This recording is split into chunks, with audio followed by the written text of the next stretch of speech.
This Choircast podcast is brought to you by Heretic 2 by Matthew J. DiStefano. Ready to challenge everything you thought you knew about faith? In Heretic 2, I dive into LGBTQ affirmation, rejecting divine violence, and embracing universalism in a bold post-Christian perspective. If you're done with outdated dogma and want a justice-oriented, inclusive view of spirituality, then this book is for you. Get Heretic 2 wherever books are sold, and start rethinking faith today. Hey heathens, you're listening to the Deadly Faith Podcast, where religion and crime collide. I'm Lola. And I'm Laci. Stop laughing at me. This shit is bloody. Cross my heart, oh to die. Welcome to the dark side. Oh to die, oh to die. I couldn't help it. You were just like, oh, welcome heathens. You're listening to the Deadly Faith Podcast. Laci is just... That's the way you said it. It cracked me Laci's up. bullying me tonight, everyone. I am. It's okay. Well, we've made it. We're at our final spooky season episode. Oh, I'm sad. We start the way that we end, and that's vampires. Vampires. I don't know this episode. Good. Like you've done a good job with I'll do it again. really surprising me this whole spooky season, and I'm excited for it. Hey, heathens. So before we dive into today's case, I am thrilled to share with you that my book is about to be released. I can't believe it's finally here. It's been a long journey filled with tears, sweat, and laughter, and I just couldn't be more excited. So the book is called Leaving the Sanctuary. It is discovering life beyond the boundaries of religion. It's, chronicling my journey of religious deconstruction, and it touches on literally everything from depression to fear to the shifts in my closest relationships, because if you know, you know. It offers just a really raw perspective on that season of my life, along with some insights that I hope will really resonate with you and maybe give you a little nugget of wisdom or a tip or a trick for you to help with your journey. So mark your calendars for November 12th, 2024, when it will be available exclusively on Amazon. Thank you guys so much for all of your support, and back to the case. All right, so trigger warnings. We have murder, vampirism, human sacrifice, and child sexual abuse. Oh, shit. This one's going bad. Okay. Someone put an organ sound in here. Because that feels fitting. That feels so, okay. I have an interview. That's my only link for this one, is an interview with the person that we're talking about. So his name is Rod Ferrell. Not feral, like a feral being.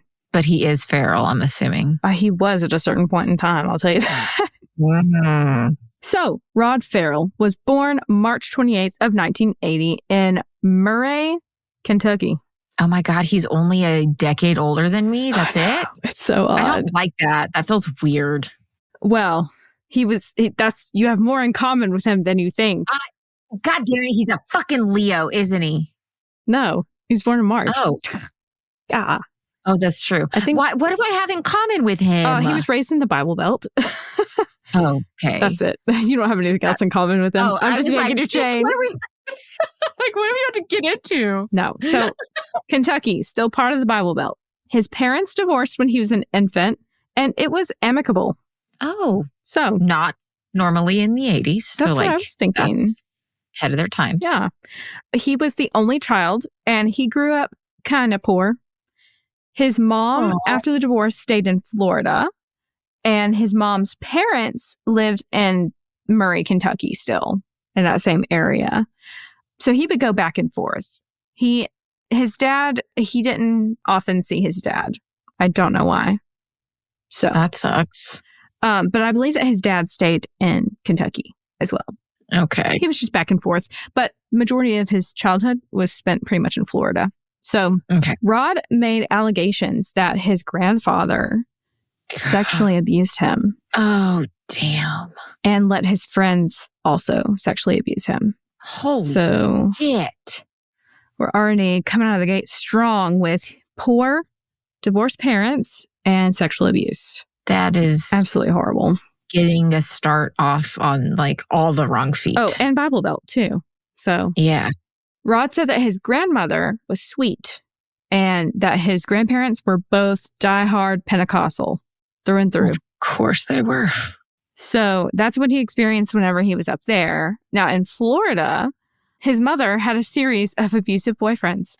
So we're just The kid can't catch a break. I know, we're just piling, we're only 5 minutes in and we're just piling a bunch of shit on top of this kid that literally, he's all by himself. He doesn't have a sibling. Because like sometimes, even though that would be horrible for it to happen to another kid, like sometimes it seems a little bit easier to get through when you're not alone. Mm-hmm. So he's obviously starved for community, and we'll see this later. Also, his mom pled guilty once in court for trying to entice a child to have sex with her. This was apparently one of Rod's friends, like childhood friends. His mother? Yeah, Rod's mother tried to entice, like pled guilty for trying to entice a minor, which was one of Rod's friends, to have sex with her. I am so disgusted. What is wrong I don't know with what's people? happening in her brain, but it's not good. She also, and she's featured on that interview with him. Oh. So you don't get all of these like details of her background necessarily. Yeah. But she does talk about what we're about to go into. So while she was in Florida, she started making friends with people who called themselves vampires. And the club would dress up like what I guess they thought vampires looked like. Just think very like stereotypical gothic. Hollywood type vampire? Kind of. I mean, some of them would wear the fake fangs, but like, yeah, just like very pale, dark eye makeup and dark hair. Not a Twilight vampire. No sparkly skin. No. It's the skin of a killer. Okay. They dress up like vampires and they also would drink each other's blood. Why? No. So gross. So gross. Well, Rod was drawn into the circle by association, but he was also interested in like the dark art and like the lifestyle because his mom was doing it. They all looked cool. Yeah. It made sense. And it was normal. You know, if your mom's doing it, it's normal. Yeah. That's what it probably seems like. Yeah. Rod claims knowledge of human sacrifice in Clarks Creek, Murray, Kentucky. Okay. What I gather is that, you know, his mom takes him back and forth from Florida to Kentucky. While in Kentucky, she's got more friends that are vampire-ish. She's making connections with just vampire people everywhere. Okay. Super normal. Sure. So, like I said, he says he saw this when he was 12. He said that a man, like this clan in Kentucky that his mom was also part of, a man was sacrificed, killed with a ceremonial dagger, and his blood was drank like out of a communion goblet thing. Okay. This man was a transient, as they described it. So this is a person that's traveling a lot without a home. The unfortunate perfect victim. Yeah. So, but he wasn't, apparently, from what he heard, this wasn't the first time they had done human sacrifice. He said that this clan had claimed that they tracked others and killed before to drink blood as a form of worship to the dark gods, whatever that means. Okay. Yeah. As he's hanging out with all of these clans that his mom's associating with, he eventually is deemed as a blood doll. And I had to figure out what blood doll means. It means someone who people would constantly feed off of. Ew. Like physically. So instead of drinking a bunch of strangers' blood and possibly like contracting diseases and things like that, you would set aside one person who is deemed a blood doll for the whole clan, and they would all drink from you periodically. That's disgusting. First of all, child. Second of all, not a lot of blood in his body.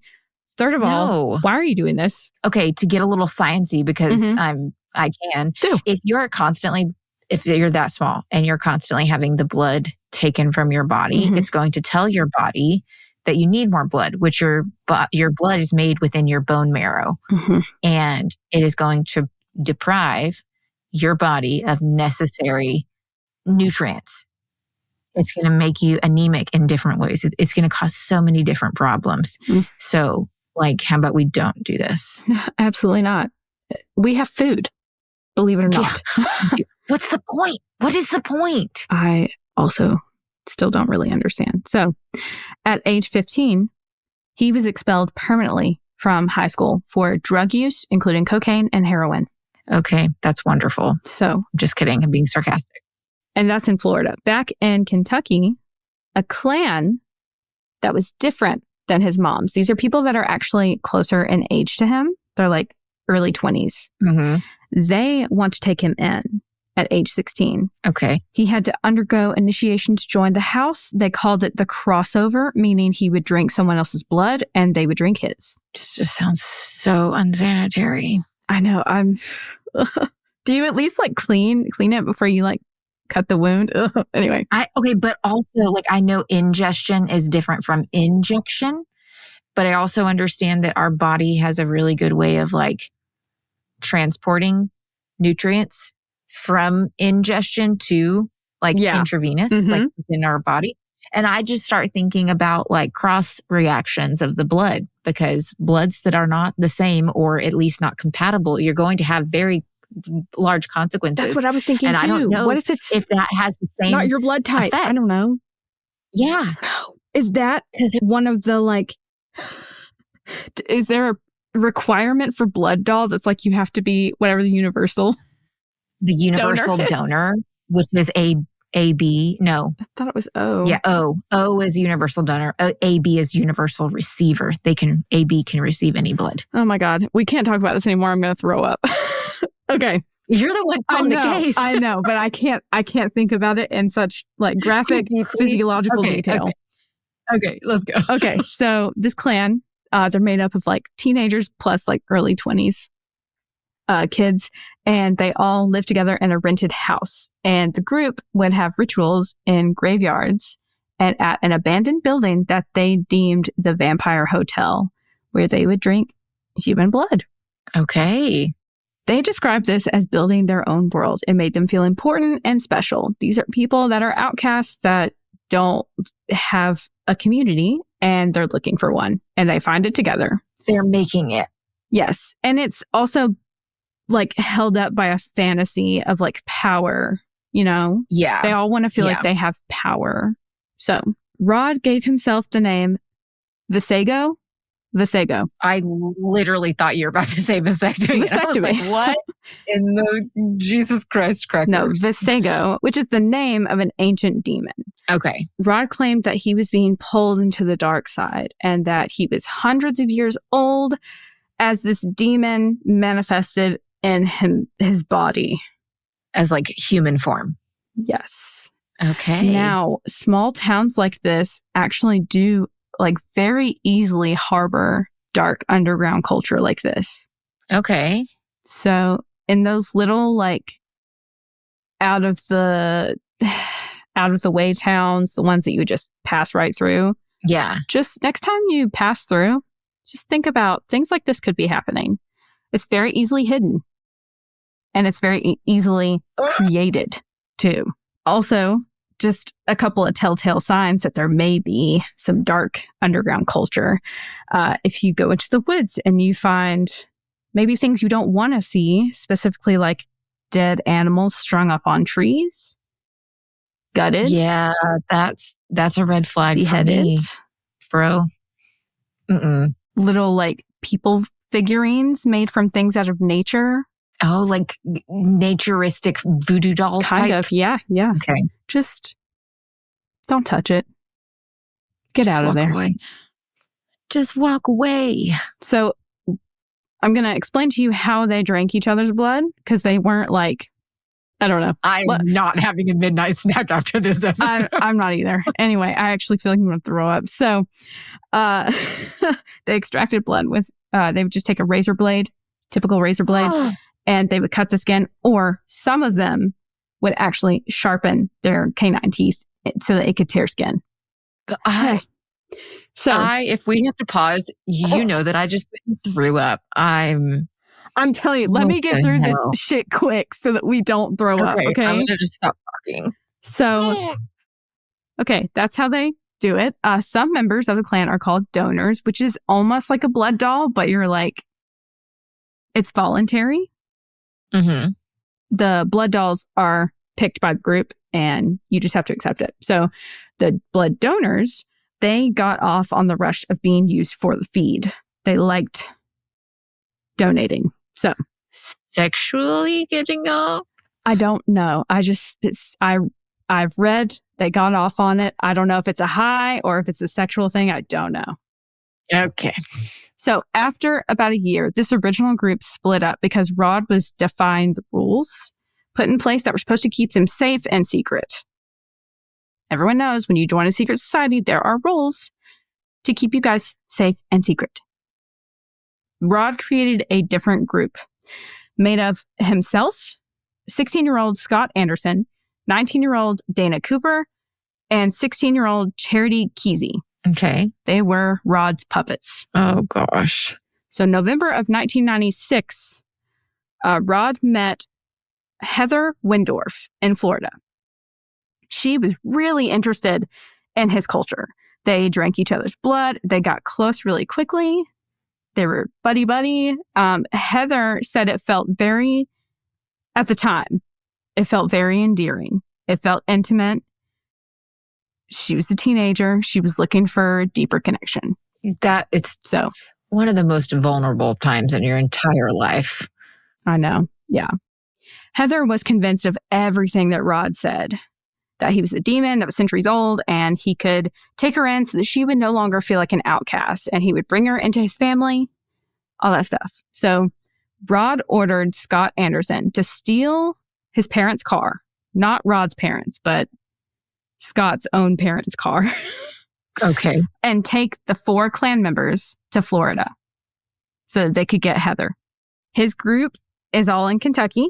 Yes. He meets Heather back in Florida and he's like, I'm going to go to Kentucky. I'm going to tell my people what to do. We're going to come get you. We're going to save you. We're going to take you in. Okay. Oh, God. Okay. This is not going to go smooth. I just have so a gut bad. feeling. So when Rod got to Florida, Heather skipped school that day and they met up at a cemetery. She planned to run away with him and they would steal Heather's parents' SUV to do this. I'm sorry. This is just so iconic. It's too emo for me. Okay, right? Okay, so Heather, there was a little problem in the plan, okay? So Heather's boyfriend, that's right, she's actually dating someone else. Okay, girl. Good asked God. to see her because she's like, Heather's boyfriend said pretty much she's like pulling away and she's like, no, I'm going to run away. I'm going to go away with these people. They're going to help me. I'm going to have a different life. And he's like, can you not? So I kind of love you, please. Yes, he asked to see her. He wanted to try and get her to stay. So she was dropped off at his house while Rod and Scott were at Heather's house. Okay. So Heather is with boyfriend and him and Scott, they go back to Heather's house. Heather's parents were Richard and Naomi. I'm sorry I said were. I've already given it away. Oh, no. November 25th, 1996, Heather's sister got home around 11 p.m. and called 911, saying that her parents were killed and there was blood everywhere. Oh, my God. Oh, my God. She had to come home to that. I know. Whatever that is. Mm-hmm. So, oh, God. An officer arrived within minutes and saw Mr. Windorf face up on the couch covered in blood. His head had been bashed in brutally.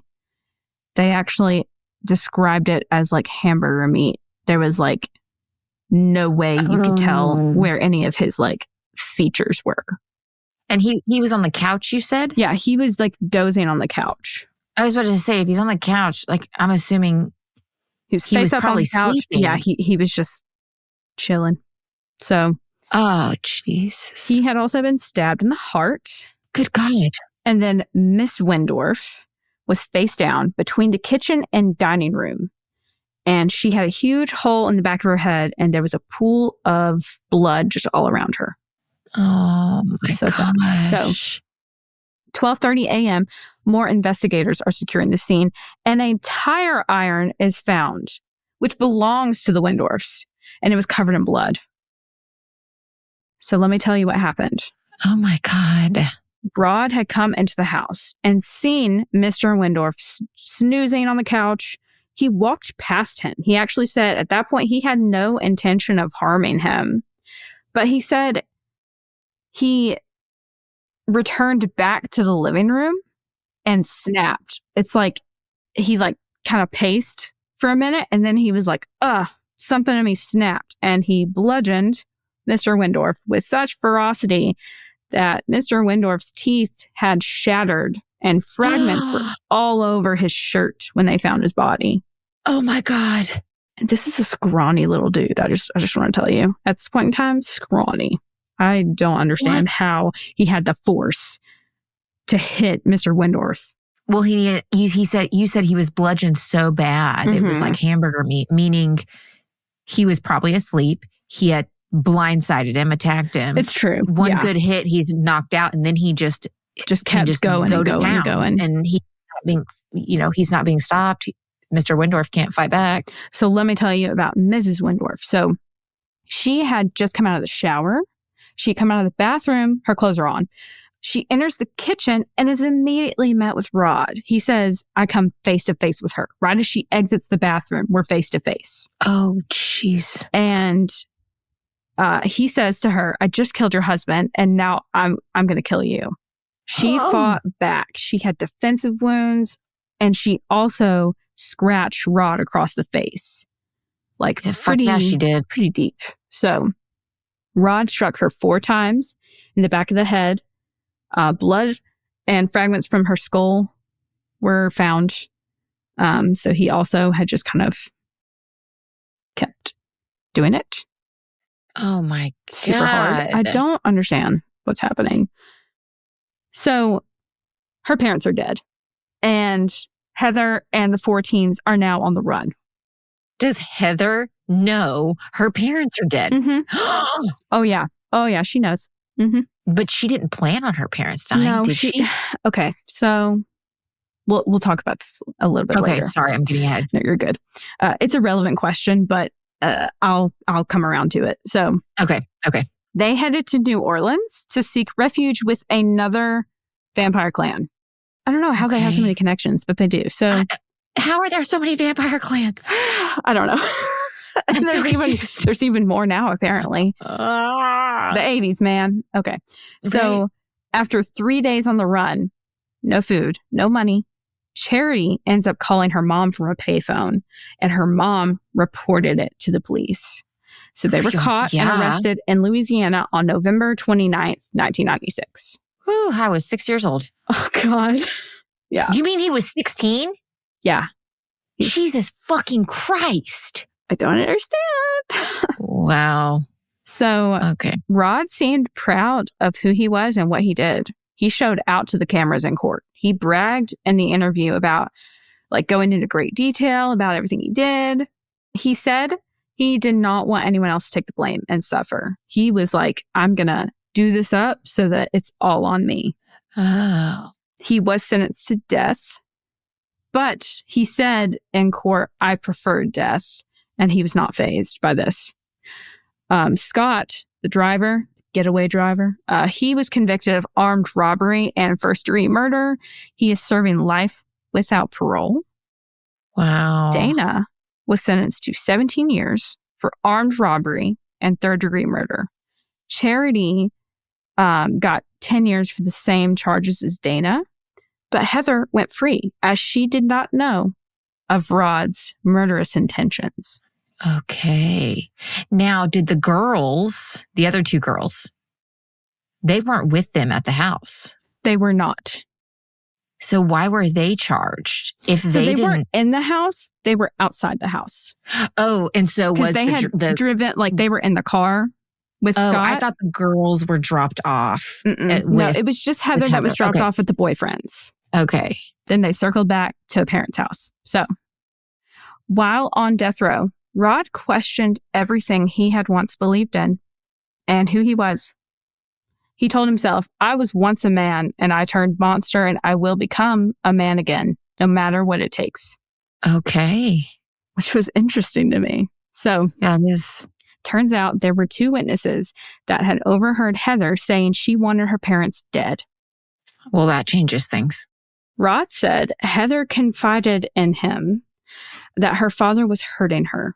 And Heather says differently. She says, maybe I said like in passing out of some like teen angst, like, I just wish my parents were dead, you know? Yeah. But her sister claims she remembers Heather talking with her about wanting their parents dead.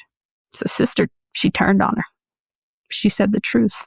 So Rod says that he has changed. He is aware of everything he did and why he did it. He says that it felt like a pure high, kind of, to drink blood. He said it was almost fetish-like in a way. Ew. He says that he knows he is not a vampire. He is not immortal. I'm glad you've come to that conclusion. He says, I know. He says that he did live the lifestyle of a vampire, but that the murders have nothing to do with the occult. After reflection, he says nothing about our practices had anything to do with the murder. The murder was all me. You know, it was me not being in check. Yeah, it was my choices. He takes full responsibility in that interview. He's like extremely like that was on me. And his fellow inmates are respectful of him. They give him space because he says they believe that he's insane, and they because they all know what he did. Yeah. And they actually call him the Count. He didn't give himself the name. You're in jail. I would just take that and I would run with it because I'm thinking of Count Chocula though. Count Chocula. It's not helpful for a no, it doesn't. horrible crime. So he says, Rod says that he wants his story to be a warning to others. What is that warning though? You need to put yourself in check. You need to be emotionally mature. You need to... Okay, but I'm so curious on, did she... Who? Heather. Uh-huh. Try to convince him to murder her parents? Or was it just a miscommunication where... He says that she told him, I want you to do this. I won't be free. I won't be able to come with you. I need you to do this. But then why would he walk past without same the intention question of killing, but then all of a sudden snap? Like if the plan from the beginning was to kill them, then... I wonder this. Because like as a teenager, you're flaky and you're also... There's that residual like fear. Mm-hmm. Even if you're like, yeah, I'm going to go through with something. There's something that just... It's a hindrance from committing horrible acts. Yeah. It's your conscience.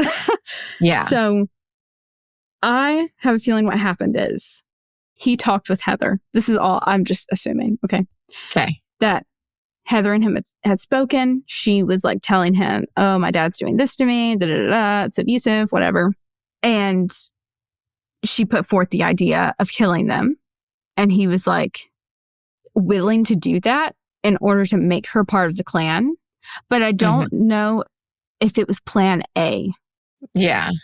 I think it may have been plan B. I think maybe he was thinking, we can sneak her out. We can do this without them like coming after her. Can we shake him up enough? Yeah. You know, maybe he went in without the intention of killing, and he went there just to like fuck with them and maybe get violent. You know, because what was the whole point of him going to the house? Was he supposed to like pick up something? They wanted the SUV, the parents' SUV. Okay. Because I don't think they had enough room. Yeah. I don't think they had enough room in the car. Because it was 4 of them coming down. So that's why they needed a second car. Okay. Yeah. So they're taking a second car. Because it was 4 of them that came down to Florida to get Heather. And so now they're Heather 5. and Rod were going to drive the SUV back. Gotcha. I don't know. With the whole him turning around, he also had a difficult time understanding what exactly was going on in his head at that point in time. Yeah. So he in the interview, he seemed to have a hard time trying to like explain it. Besides, he was just a really fucked up kid and he did something absolutely horrible and he wished that he could take it back. Yeah. And yeah, he also said, this really made me look at him differently. He said, they'll always remember the murderer. They'll always remember the crime. But will you remember the victims and who they were? Because they weren't just Mr. and Mrs. Windorf. You know, they were real people and like they had larger lives than this. And just the way he described it was like, okay, we're taking full accountability. All right, Mr. Maturity, what the fuck? I mean, prison did him some good. He really did take time to reflect, I think. Well, and he's 16. Like I'm not saying go out and murder people at 16, but like I was a hellion at 16, you know? So like I'm a completely different person. So that's... If you remember me at 16, forget her. I don't know her. Forget her. She's dead. I've never met her. She's dead. Yeah, he actually, so since he was convicted and sentenced when he was 17 years old, he spent 2 years as the youngest inmate in history on death row. Shit. Yeah. So, wow. New record, but not something... Not the Guinness Book of World Records you wanted to set. Do not. After Heather's sister and another witness came forward about hearing Heather say that she wanted her parents dead and was like actively talking about killing them, his sentence, his sentence was reduced. He was taken off of death row. Wow. It was reduced to a life sentence without the possibility of parole. Okay. So, and he still said living and dying in there. Yeah, I think now he's a little more, he doesn't think that death is such a nice way to go out, you know? Yeah. Because I really think after all the reflection, now he sees value in his life. And yeah, I can tell that too because he also found love. No, shut up. He did. Yeah. So in 2010, he was married in the prison chapel to a woman that he corresponded with for 2 years. Her name is Gina Maria, a former nurse and an aspiring crime scene investigator. She says that he is the best husband. And Rod says that she is the reason he gets up in the morning and keeps going. I'm not laughing at that. I'm sorry. I think you're laughing at me. I'm laughing at your reaction. I am trying to find the words, but I feel like any word I say is going to come out ridiculously judgmental right now. I mean, and I don't know. Whatever say what you want. Say what you want to say. Whatever floats your boat. But like, I just want to understand more. And maybe this needs to be something I need to research and I need to interview these women because I so desperately want to understand the prison women who write prisoners, not just prisoners for like, I'm a bank robber, but like, I'm a bank robber. I'm murdered a man.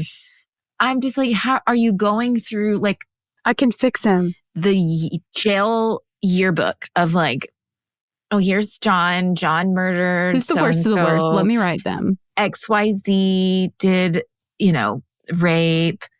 Here, Roderick. Oh, he killed these people's parents. Okay, yeah, that's who I want to correspond with. And what? I just don't get it.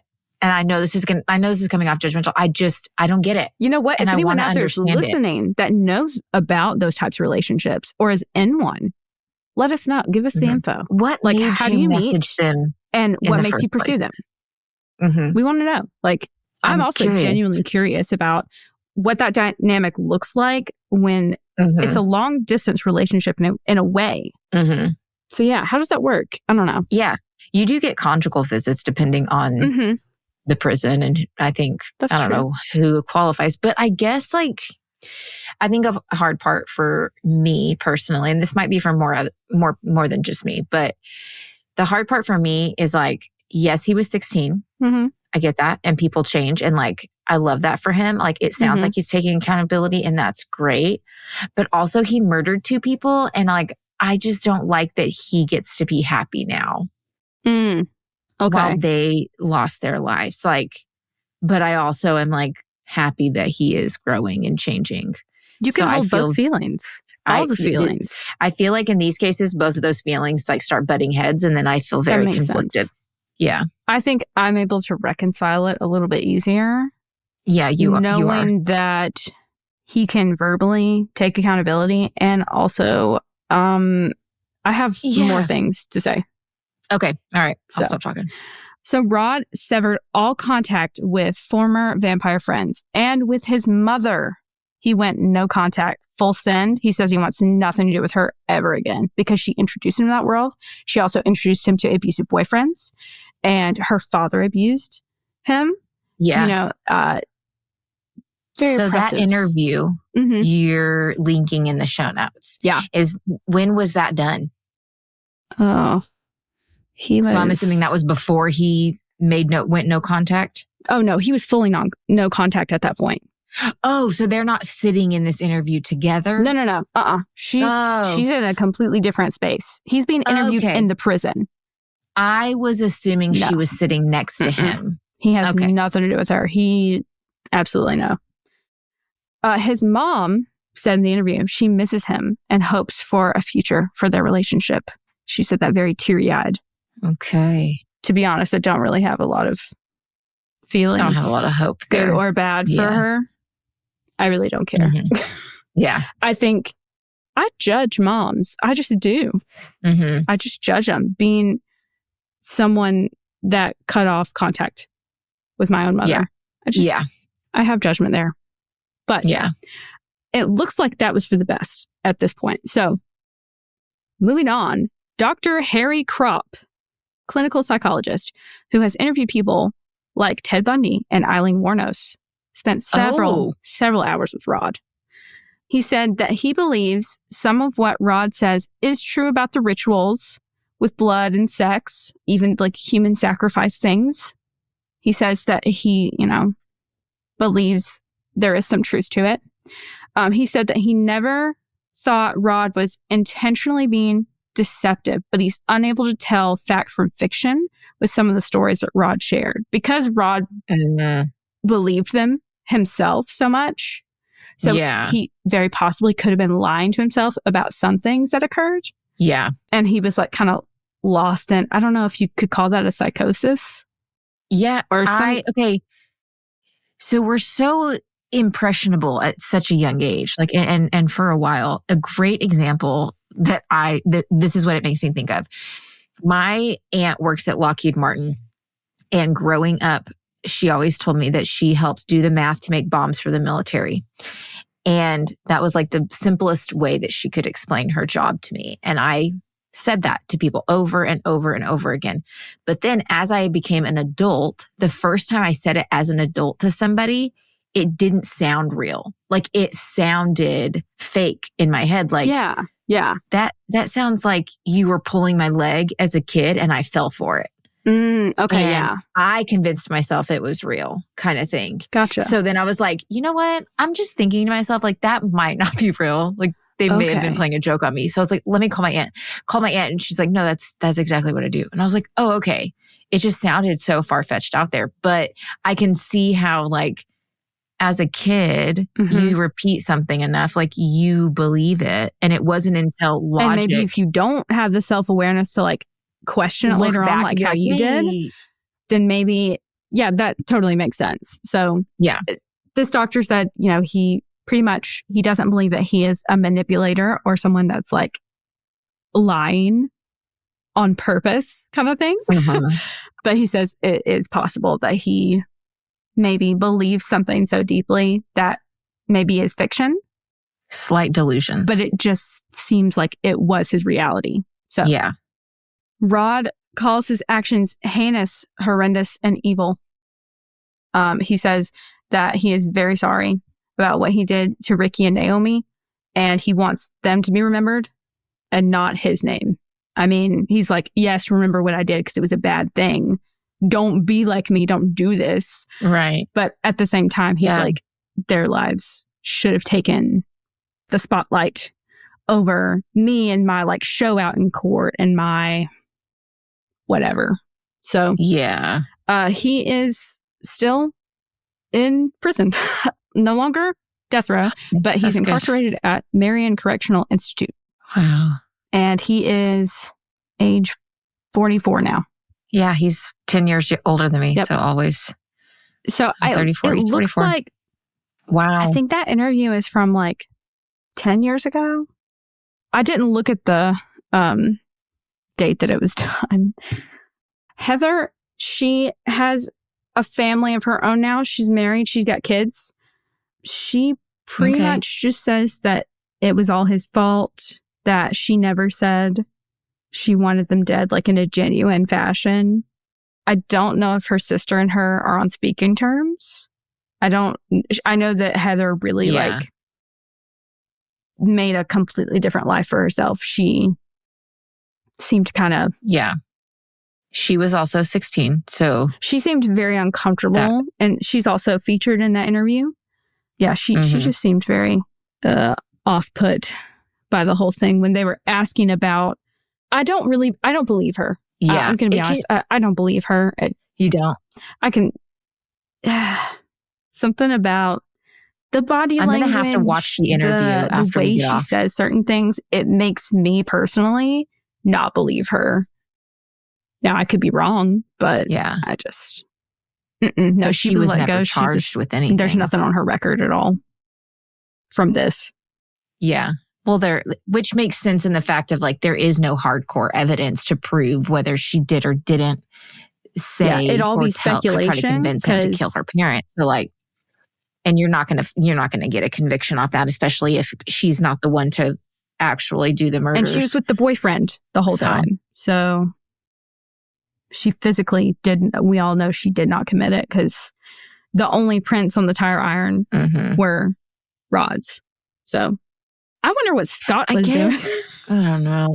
Were you in the house? What were you doing? My question is, if that was even like plan B, wouldn't all three other people who would go there, wouldn't they have known? That's what I think.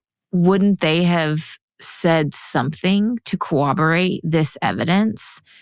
And because like, if there was legitimacy to it, I would think the cops would have like gone and investigated and questioned all the three other witnesses, so-called witnesses or whatever, that were, aiding and abetting this crime. But I'm wondering if it's part of me is like, is this just his way of like trying to make himself look better? That could be while true. At the same time taking accountability, but also like making the impact of like, she wanted me to do this. And like, she told me that there was this shit going on.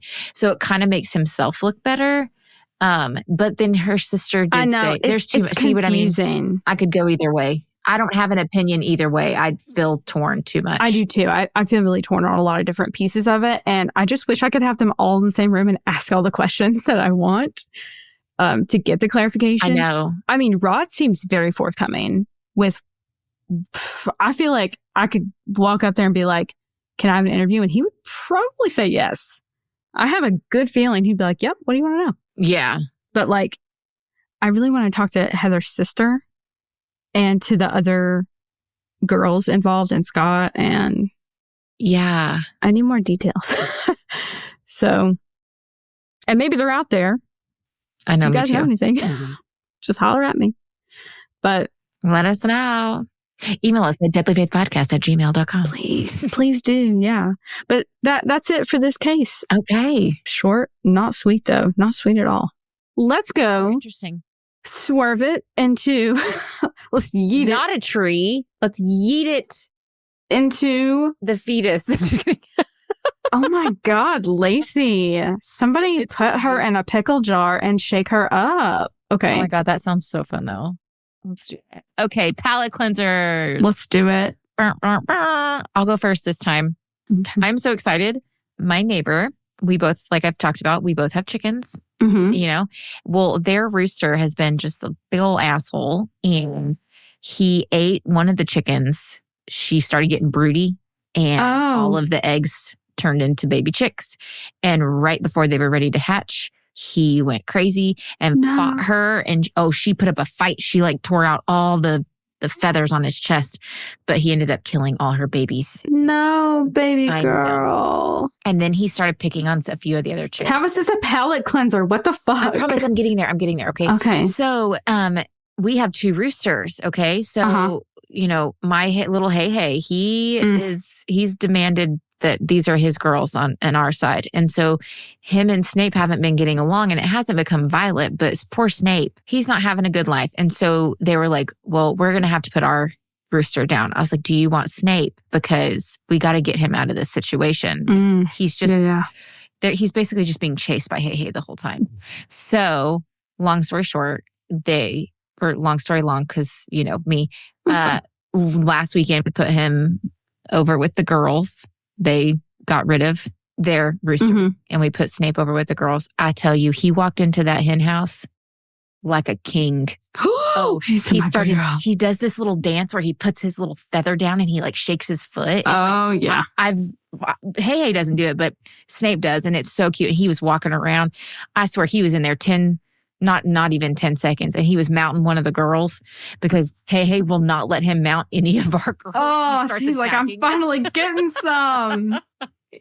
And the girls are liking him because he's not, pulling their feathers out. Oh, he is living his best rooster life. And I just love being able to see him. And it's a really good happy ending. That is good. Have some girls. That's great. I love it. Okay, what's your palate cleanser? I made an apple pie and it was wonderful. And I put delicious little like dough hearts on it. I made it for Andrew's birthday. Aww. So on his actual birthday, I made him chicken fettuccine Alfredo. With some homemade garlic bread and beer. I didn't make the beer. I supplied the beer. I'm like, damn, girl, you went full homestead. No. And then, I made apple pie for him. So, it was really fun. It was nice. Good apple pie. Love it. Oh, my gosh. Isn't he more of a pie guy? Yes, he's a pie and ice cream dude. He hates cake. That's Tyler. Man. They're the same. Them boys. Apple pie is his favorite too. So I'm a blueberry gal personally, but I do enjoy almost any pie you put in front of me. Do you like pecan pie? Well, I'll die if I eat that. So. Oh yeah, I forgot you're allergic to nuts. God damn. Yeah, that's like my favorite. Do you like pumpkin pie? I do. Yeah. I don't. The texture gets to me. Favorite pie though is the strawberry yogurt pie. What? It's so good. Okay, it's so easy. You take a graham cracker crust and you take your favorite, like Greek yogurt works the best with it. So I'll just get like a strawberry Greek yogurt and I'll mix it with Cool Whip and then I spread it all out, freeze it, and then have a piece. It's really good. And you can have it for breakfast and got some protein for the day. All my favorite like dessert pie cake thing is cheesecake. Cheesecake is good. Fucking love cheesecake. That's one of Tyler's too. I'm barking, growling. Also my second palate cleanser, just because I want to give you guys a light note. If you have not watched the Will and Harper documentary on Netflix, please go watch it. I watched it today for some brevity and it was so good. It did make me cry at times, but it was still really good. And just Will Ferrell's approach to his friend transitioning is just God honest, just beautiful. And it just was so heartwarming at so many times. So if you haven't watched it, go watch it. It's a good one. Also, it's Will Ferrell. Come on. Did we just become best friends? Yep. That's a great movie. It's a great one. All right. Well, with that, please stay safe, stay skeptical, and steer clear of the cultish carousel. We interrupt this episode with a message from our sponsor. If you've ever deconstructed your faith, you know it's not easy. But just imagine if you could have people to guide you through the process. That's right. People like Jim Palmer, Kristen Dumez, author of Jesus and John Wayne, Jennifer Knapp, Brad Jerzak, Brian Zond, Paul Young, author of The Shack, and more. Well, if you head over to choiracademy.com and register for Square 2 using the promo code LOLA, You'll get 10% off the regular registration cost of this awesome course and community just for being a fan of our show. All links can be found in the show notes. Again, that's code LOLA, L-O-L-A, for 10% off the Square 2 course. Also, heathens, if you're enjoying the show so far, like, subscribe, do all the things because we depend on it. I'm just kidding. But no, the show depends on it because good ratings make us rank higher. And if we get more rankings, then we get more views. If we get more views, you get more shows. You know, it's a domino effect. Keep the dominoes falling. Also, you can check us out over on Patreon, and you get to listen to the Potty Podcast where we shoot the shit, and it's some funny ass content over there. We did some Am I the Asshole stories that will have you rolling, and I'm pretty sure you're going to agree with every single one of our verdicts, but you got to be a member of our Patreon. It's only $5 a month. Also, we have merch. Go check it out. We're going to have some new merch coming out, hopefully pretty soon. We're working on that, but for now, go get you some of the stuff we've already got out. Deadly Faith Podcast is brought to you by Choircast Network. It is produced by Laci Beat and Lola Robbins and audio engineered by Eric Howell. Thanks for listening.